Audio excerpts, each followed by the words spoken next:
here we have two variables, first and last. Let's say we want to print my full name on the console. So we can define another variable, full, set it to first, then concatenate it with a space, and one more time concatenate it with last. Now when we print full, we get my full name on the console. Beautiful. Now this approach of using concatenation to build a string is okay, but there is a better and newer approach.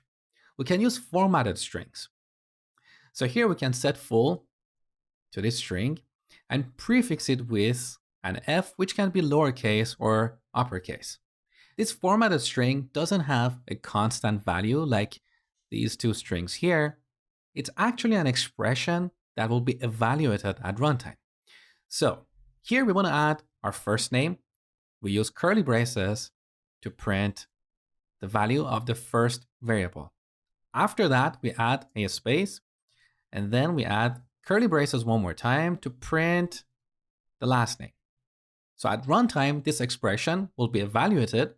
What we have in between curly braces will be replaced at runtime. Now let's run this program one more time. We get the exact same result. Just be aware that you can put any valid expressions in between curly braces. So earlier you learned about the built-in len function.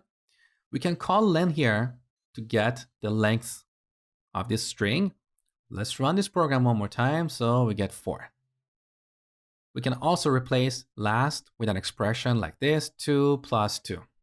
Let's run this program, we get 4 and 4. So when using formatted strings, you can put any valid expressions in between curly braces.